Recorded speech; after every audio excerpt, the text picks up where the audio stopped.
This happened last month during my 3rd week on the job. I was 32, working the graveyard shift at a gas station. I needed the money after losing my retail job. The place felt empty, just me, the flickering lights, and the gas pumps on that lonely stretch of road.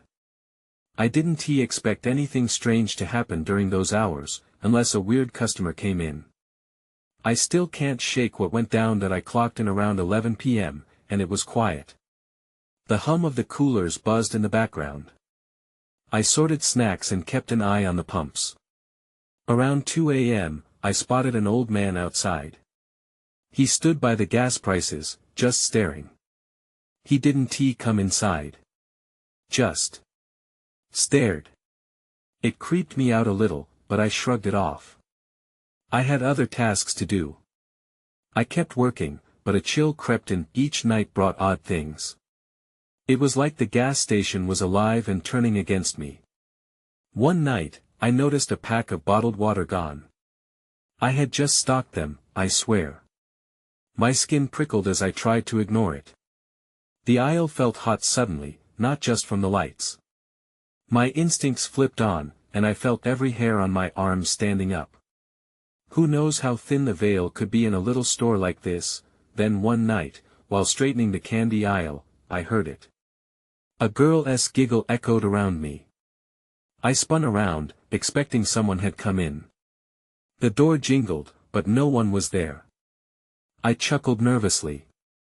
Maybe it was my mind playing tricks on me. I was tired after all.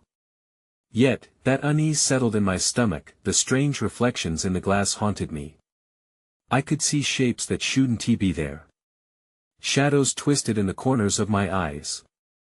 I told myself I was seeing things because of fatigue. But what was real? What was just madness? That old man kept coming back every night. He would stand there, staring. I often watched him from the window. Sometimes, I thought about going outside to check on him, but the nerve never came. I just watched him. His visits were usually followed by that girl's giggle. I looked at the clock. Time stretched when he was around. My heart raced, waiting for something to disrupt the silence. Finally, one night, he turned to look right at me. I swear I felt a chill race down my spine. Then he asked, "Why are you still here?" I didn't know what to say. No one had ever asked me that. I turned away, feeling cold. When I looked back, he was gone. Just like that. My heart pounded, dread curling in my gut. I couldn't shake the feeling of being watched. That was the last night I worked. I couldn't take it anymore. I didn't know what was real or what was getting into my head. Was the old man just a figment, or was something else in there with me? I took a few days to recover after that final shift. The gas station felt like a distant nightmare. My friends told me to shake it off, that it was just a job I didn't like. But I couldn't shake the old man or that girl's laugh. I wondered if I could ever return to that place. Then a week later, I got a call from my manager. "You need to come by the station," he said. My stomach twisted. I wasn't ready. But somehow, I found myself standing in front of the gas station again. The lights flickered, and the parking lot was empty. It felt wrong. Still, I pushed the door open. "Glad you could make it," my manager said, his voice cheerful. "I wanted you to see something." He led me to the back room. My heart raced as I walked past familiar aisles. The atmosphere felt thick, like the shadows were pressing in around me. In the break room, he pointed to a stack of papers. "We need to go over the inventory. Some of it's gone missing." I glanced at the sheet. A wave of anxiety crashed over me. The missing items were the same: the bottled water, the snacks. My mind scrambled. "They say it's nothing to worry about," he continued, oblivious to my unease. "But I don't know. We need to figure out who has been taking things." He went on about losses, costs, but I could barely listen. All I could think about was the old man and the things I had seen. That old man. I blurted out suddenly. Has anyone else seen him? My voice trembled. My manager raised an eyebrow. Just you, I think. Why? I hesitated. Should I tell him everything? That felt risky. Instead, I said, I just felt uneasy every time he showed up. He shrugged. People can be weird, especially out here. We finished going over the inventory, but I couldn't shake that feeling in my gut. There was something more here. Days passed and I avoided the gas station, but the unease lingered. One night, I drove past on my way home. The lights were still on, and the old man stood outside again, as if he owned the place. I could see him through the glass. He stared directly at me. My breath caught in my throat. I drove past, too scared to stop. The next morning, I received a text from my manager about another missing shipment. I didn't know how to respond. What was going on? Why was it always the same items? That evening, I decided to return. I needed answers. I didn't want to go back inside the station, but curiosity pulled me closer. As I parked, I saw movement out of the corner of my eye. The old man was there again, watching. He turned to me, his eyes were dark and hollow. I felt the air shift. Then I heard it, the same girl's giggle from before. My stomach dropped. I could feel dread tightening around me. Just as I started to turn away, I spotted something behind him. It was a shadow, shifting like it was alive. That's when I saw it. A little girl stood just beyond the old man, her tiny hands clasped tightly, eyes wide and staring right at me. Panic flooded my veins. I was rooted to the spot. What were they? What did they want? Then everything went dark. When the darkness faded, I found myself sitting in my car. The engine was still running, but my hands shook on the steering wheel. What had just happened? I blinked hard, trying to process the last thing I saw. The old man. The girl. That oppressive darkness. Shoving the fear away, I glanced at the gas station. The lights flickered, but the parking lot was empty. Taking a deep breath, I opened the door and stepped out. My feet felt heavy. I walked toward the station, each step fighting my instincts to turn back. That I entered the gas station, the familiar ding of the doorbell unnervingly cheerful in the sparse silence. I half expected to see my manager waiting for me, but the break room was dark. I rubbed my arm, feeling the goosebumps raise. Something was off again. That I forced my feet to carry me to the inventory room.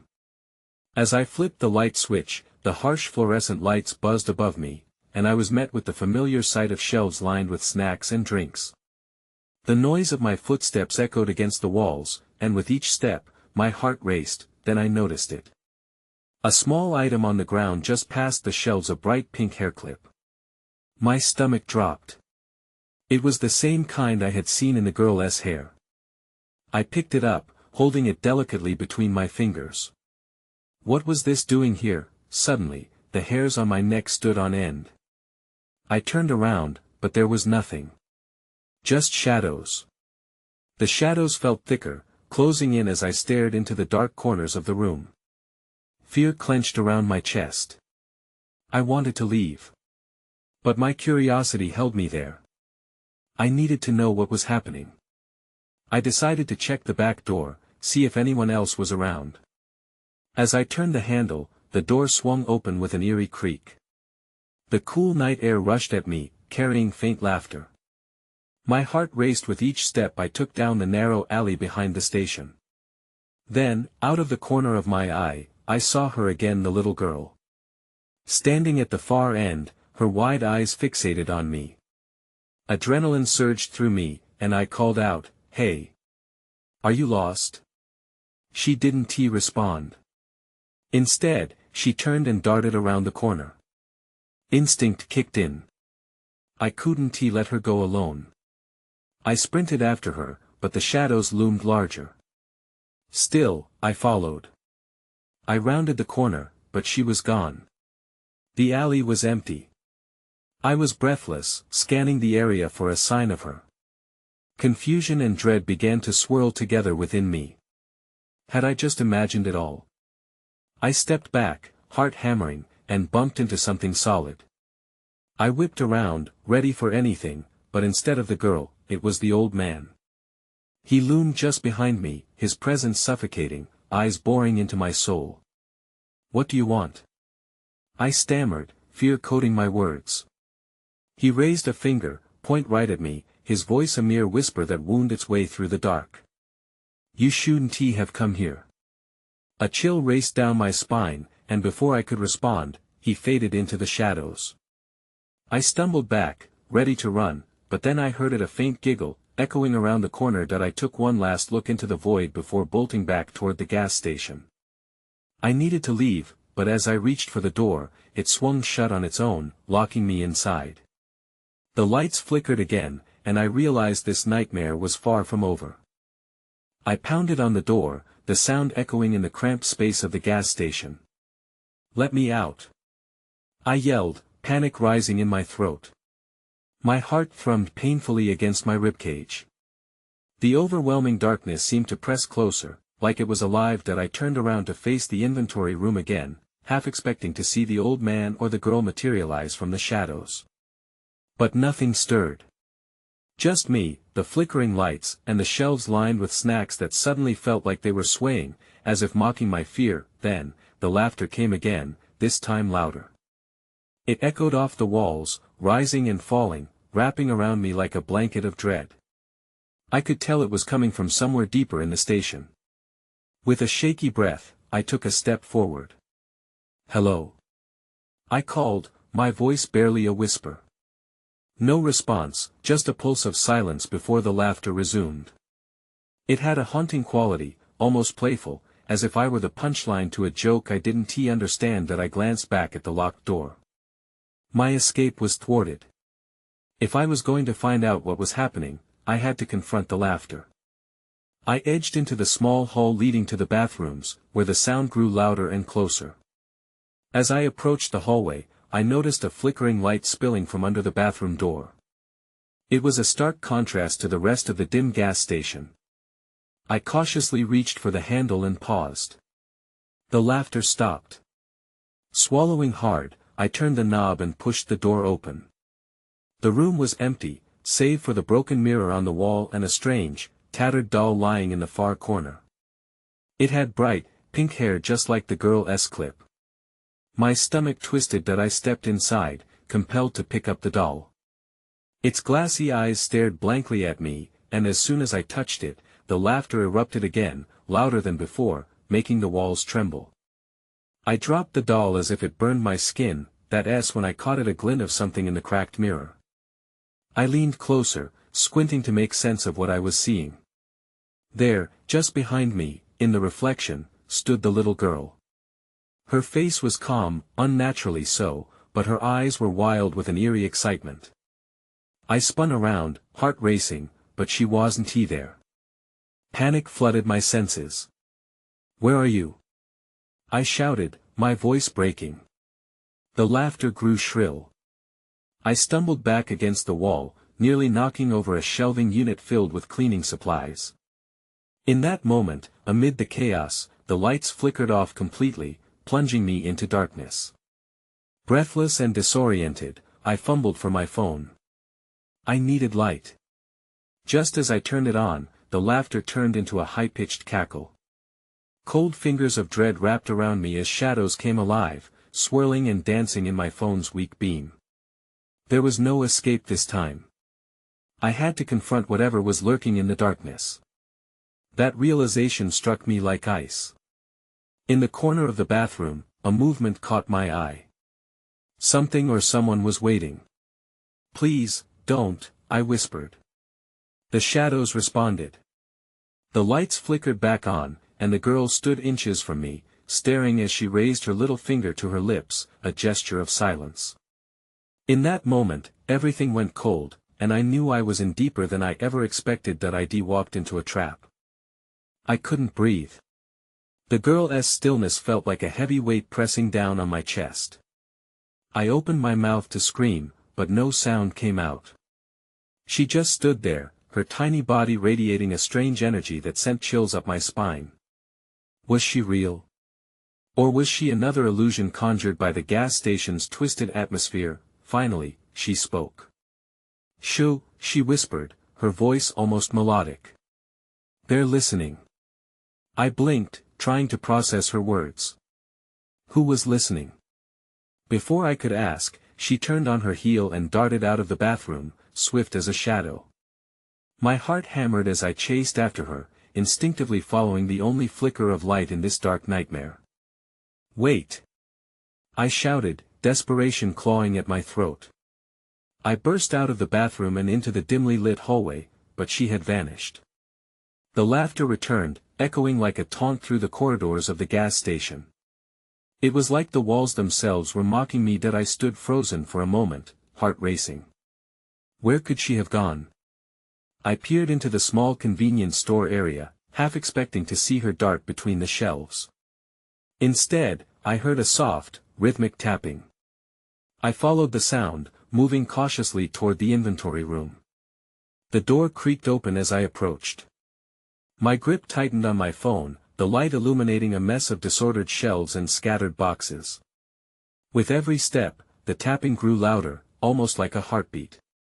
I turned the corner, and there she was, the little girl, sitting on the floor with her back to me, her pink hair falling like a veil over her shoulders.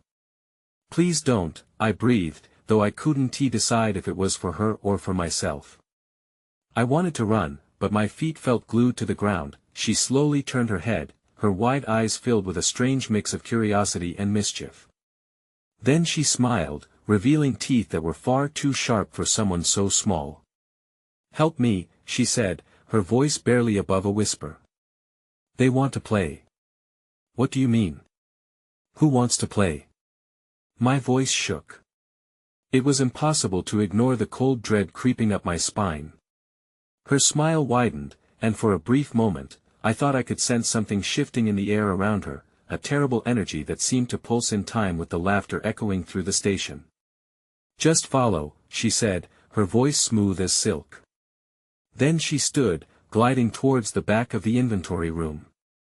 I hesitated for a split second, but before I could think it through, I was following her. My instinct to escape was being overruled by something darker, something inside me that craved answers. As we reached the further end of the room, she stopped abruptly in front of a large, metal door I hadn't noticed before. It was marked with a flickering red light that seemed to pulse like a heartbeat, closer to the laughter than ever before. "In there," she pointed, her little finger trembling slightly. A shiver ran through me. "What's in there?" "Fun," she replied, her grin widening. The laughter surged again, more chaotic. My pulse quickened as I mouthed the word, no longer sure if I should be terrified or intrigued. Before I could answer, she stepped back and disappeared into the shadows, leaving me alone in the unsettling space. The metal door loomed in front of me, heavy and ominous. This was it.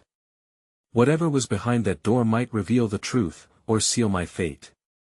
My heart pounded as I reached for the handle, knowing I needed to step through, but was I ready for whatever awaited me on the other side? I took a deep breath, steeling myself. My fingers grazed the cold, rusted handle of the door. I hesitated again, the weight of the moment pressing against my chest. But curiosity won. I turned the handle and pushed the door open, the hinges creaking like a warning. Inside, the darkness enveloped me. I flicked my phone light on, cutting through the murk. My breath caught when I saw what lay beyond, walls lined with bizarre paintings, twisted scenes that danced across the canvas like memories gone awry. Faces appeared to stare back at me, their expressions shifting as I moved. I felt their eyes digging into me, questioning my presence. That's when I caught movement from the corner of my eye. I whipped my head around, my heart racing as I spotted small, shadowy figures flitting among the shelves. The laughter intensified, echoing in the cramped space. It felt like a cacophony of whispers, taunting and beckoning. "Stay close," I whispered to myself, feeling completely vulnerable. I stepped further inside, the door creaking shut behind me, sealing me in this nightmare. Then, something caught my attention. On a table in the center of the room lay a small, dusty box. My heart raced as I approached it. I wiped the layer of dust away with my sleeve. The box had no lock and opened easily, revealing a collection of mismatched dolls. Each one looked eerily lifelike, as if they had been crafted from memories or pieces of forgotten dreams. That I picked one up, a girl with cracked porcelain skin and hollow eyes. Her mouth was slightly open, and I instinctively leaned in to hear her secret. But instead of a whisper, a rush of wind gusted through the room, sending chills down my spine. The laughter grew louder, muffled whispers swirling around me. One of the dolls, a raggedy boy with a twisted expression, suddenly fell off the table. I jumped back, my heart pounding. "Okay, this is too much," I murmured, scanning the shadows as they shifted, macabre and alive. "Play with us," a voice echoed from the darkness. It sounded just like the girl's, yet distorted, layered with something menacing. A wave of panic surged through me. I needed to get out. As I turned to bolt for the door, I saw her. The little girl stood at the threshold, her eyes glinting in the low light, a sinister smile plastered across her face. "They're waiting for you," she said, her voice ringing with an unnerving kind of cheer. My breath caught in my throat. As fear coursed through my veins, I realized the dolls were not just staring, they were watching, anticipating. The shadows shifted closer, almost alive. That I had to escape. I turned, but the cluttered room spun around me, impeding my path. It felt as if the walls themselves were closing in, trapping me. "Please, no!" I shouted, my voice barely piercing the layer of laughter enveloping me. That's when I saw a flickering light coming from a small opening at the far end of the room. A way out. I thought, racing towards it, heart pounding harder than ever, but before I reached the light, the laughter crescendoed, melding into a high-pitched shriek. The dolls began to twitch and convulse as if they were coming to life, arms reaching out toward me. That I couldn't let them touch me. I was almost there. "Someone help!" I screamed as I lunged toward the light. Desperation fueled my movements, but a shadow swept in front of the opening, blocking my escape. Everything went dark. I gasped, jolted awake by an icy wind brushing against my face. I was sprawled on the floor of the dim room, the memory of the dolls and laughter still fresh in my mind. Trying to collect myself, I sat up slowly, attempting to make sense of where I was. My phone, still gripped tightly in my hand, flickered back to life, illuminating my surroundings. The wallpaper peeled in places, revealing exposed brick that felt cold and damp. I was still surrounded by the bizarre paintings and shelves, but the laughter had quieted to a low whisper, as if the shadows had gathered to watch me wake. That I looked around, desperate for signs of escape. The flickering light I had seen earlier was gone, leaving only the dim glow of my phone. Heart racing, I stood cautiously, ensuring my legs weren't as unsteady as my mind. There was something off, and the air felt charged with an uneasy energy. It was then that I noticed a figure standing at the far end of the room. A small silhouette against the wall, motionless. The little girl. I squinted, trying to discern more in the half-light. Her smile was wider now, almost impossibly so, stretching across her face. "Did you enjoy your nap?" she asked, her voice dripping with a playful malice that sent shivers down my spine. "What do you want?" I stammered, backing away slowly. The dolls were now silent, their faces twisted with a grotesque curiosity. My heart hammered in my chest as I realized they were watching intently. "They want to play a game," she said, skipping towards me with an unnatural grace. "Don't you want to play?" There was a strange excitement in her tone, as if my fear invigorated her. I needed to push past her, find a way out. "No, I don't want to play," I shouted, desperation creeping into my voice. I turned my gaze toward the door, though it felt more like a dream than reality. "I'll show you how," she exclaimed, her eyes shimmering with a strange light. Just then, I felt a tug at my pant leg.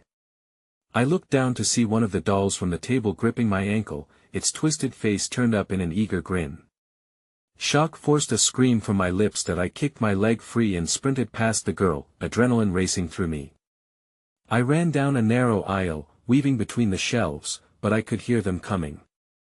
The laughter returned, spiraling into a haunting chorus that echoed around me. Catch her! The girl squealed, her laughter mingling with the voices of the dolls. I dashed for the door, panic urging me forward, but it felt miles away. I slid to a halt as I reached the door, my hand fumbling for the handle. It wouldn't budge. I pulled and yanked, breathing heavily. It was as if the door itself was laughing at my futile attempts, when I noticed it, a dark shape looming to my right, a shadow detached from the others. My breath caught again. This didn't feel like the game they were offering. Something darker, something more sinister was about to reveal itself. The chilling laughter intensified, drowning out my thoughts. In that moment of shock, I realized the door was no longer my only option. I had to face whatever was behind me, and I wasn't sure if I was ready. Then I turned, determined to confront the unknown. I pivoted slowly, breath catching in my throat as I took in the dark figure now emerging from the shadows. My heart raced, pounding in my ears like a war drum. It wasn't a doll. It was something taller, something that moved with an unsettling familiarity to the girl. The figure wore a long, tattered coat that dragged along the ground, almost brushing against the wooden floor. Its face was obscured by a wide-brimmed hat, shadows concealing any discernible features. But something about its presence felt starkly threatening. An instinct told me to run, but the girl's piercing gaze held me captive. "What did you bring?" she asked, her smile both inviting and menacing. "I didn't bring anything," I replied, my voice trembling. "Just let me go." The figure tilted its head, as if considering my plea, before taking a slow step forward. I could see its hands, now bony fingers that looked like they could snap at any moment. I swallowed hard, adrenaline coursing through me. The laughter swelled uncontrollably, now echoing off the walls, merging with my fear. "Playtime is the best time." The girl chimed in, her eyes alight with joy. "You must have a secret." "A secret?" I echoed, my mind racing. There had to be something I could offer them, something to keep me away from the figure that drew closer with each heartbeat. "Everyone has something they hide," she said, stepping back as if inviting the figure to come closer. "What is yours?" Panic boiled in my stomach.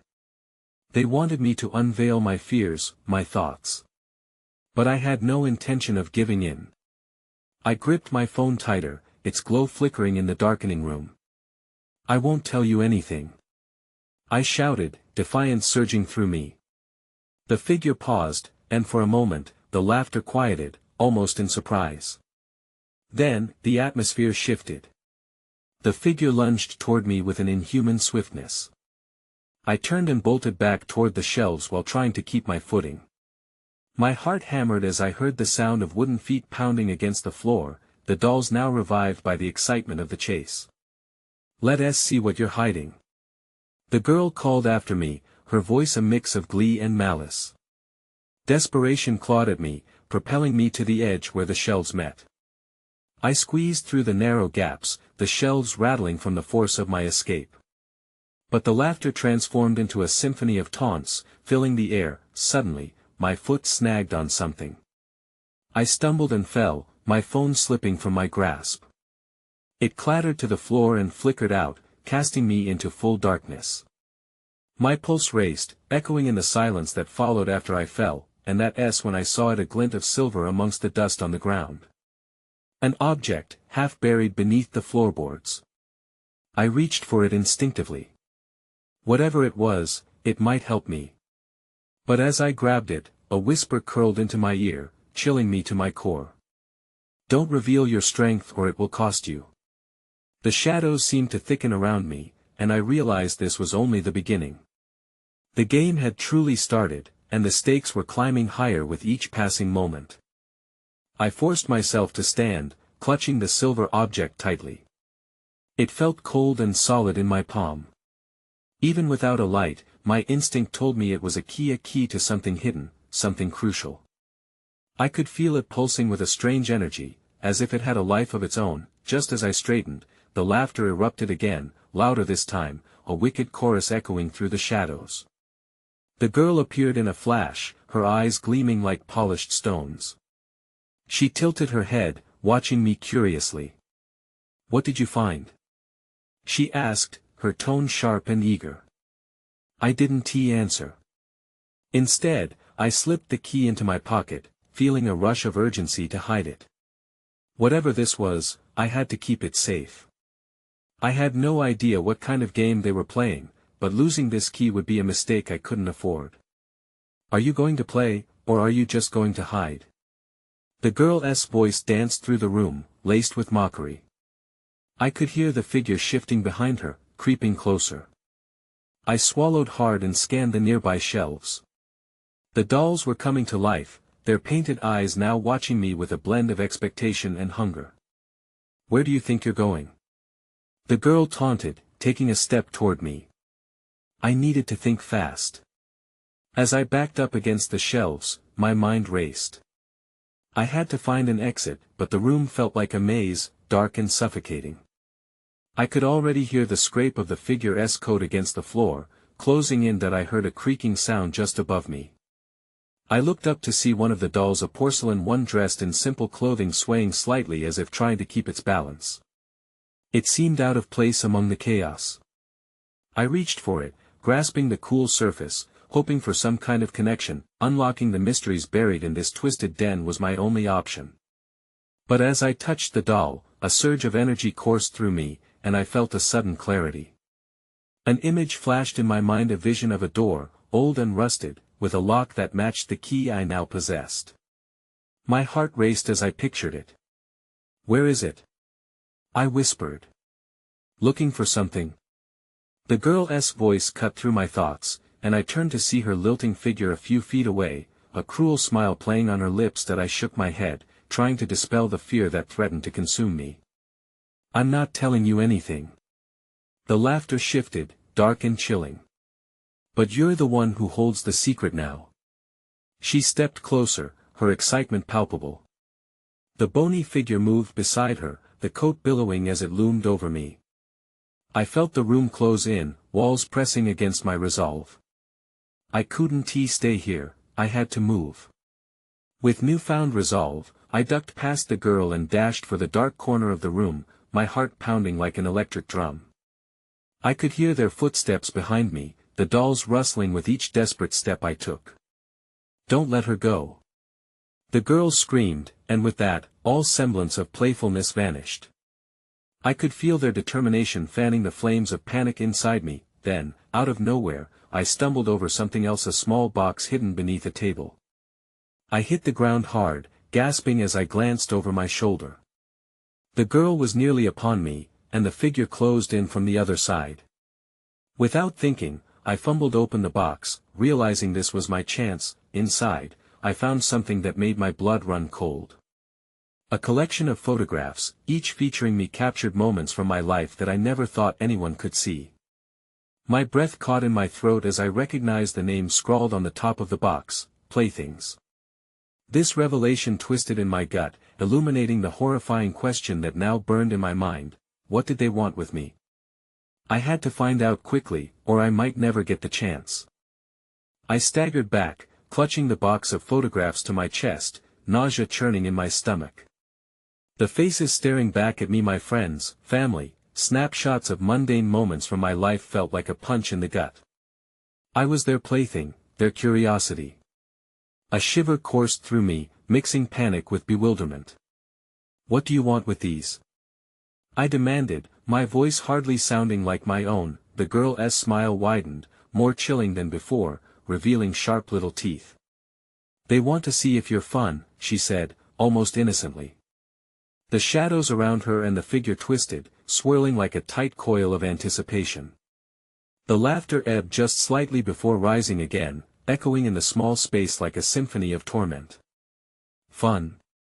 This isn't fun. Let me go." I shouted defiantly, though deep down, I was terrified. I knew what they were capable of, it was woven into the very fabric of this place. My heart raced, and I could feel the weight of the camera lenses trained on me through the photographs. They were watching. They were waiting. Why don't you play with us instead? The girl chimed, a devilish excitement radiating off her. Maybe then we'll let you go. No. I spat, staring her down, forcing myself to remain grounded. The atmosphere shifted again, the shadows pressed in tighter, eager for a reaction. I needed a way out. I needed something to distract them. In one swift motion, I ripped the box open and scattered the photographs across the floor like a deck of cards.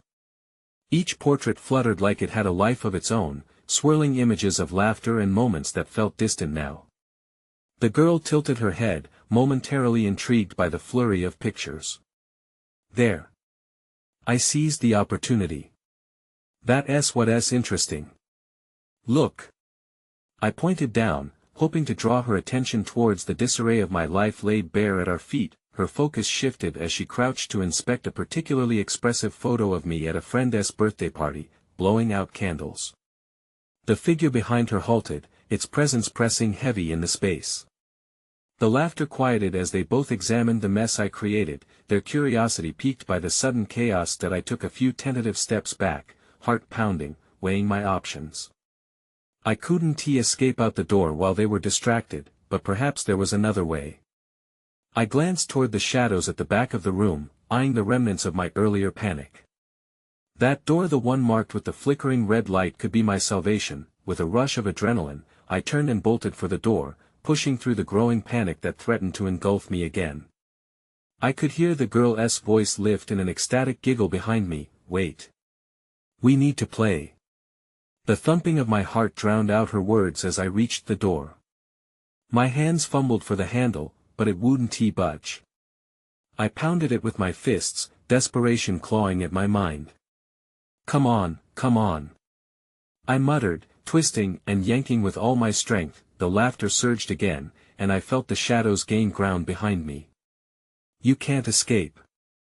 The figure hissed, the voice an echo that rattled deep into my bones. Just as I thought I'd never break free, the handle finally gave way, swinging open with a heavy creak. I stumbled into an open space, the thrill of freedom flooding my veins as I sprinted forward. But dread settled quickly. All I could see was an endless corridor lined with mirrors, reflecting me back in a dozen different forms. Panic surged again. I was trapped in a house of reflections, the laughter still spilling into the hallway behind me. I could hear the girl calling out, her voice melding into every whispering shadow. Come back. We're just getting started. The corridor twisted like a labyrinth, each turn hiding a flicker of doubt. I could feel my confidence waning as I darted between reflections, mirroring the fear on my face in each shard of glass. I had to find a way through. I had to get out. Finally, I came upon a broader doorway at the end of the corridor. An exit? I shoved through it only to find another room filled with dull parts, a workshop of sorts, but no way out. I spun around just as I heard the soft patter of footsteps behind me. The girl, her unnerving grin cutting through the dim light. I froze. Ready to play? She questioned, her voice so innocent yet dripping with malice, and that's when I realized, no matter how fast I ran, whatever their game was, I was already a part of it. I opened my mouth, ready to scream, ready to fight, but instead, I inhaled deeply, my heart thundering with each passing second.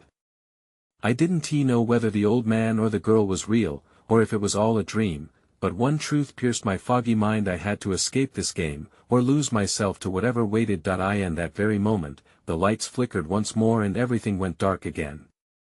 I felt a pull, a tug at my consciousness, and suddenly I was back.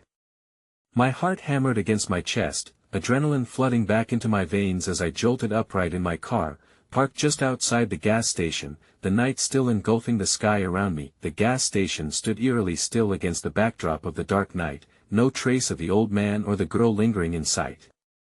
I blinked, trying to catch my breath as the normalcy of my surroundings engulfed me. Had it really happened?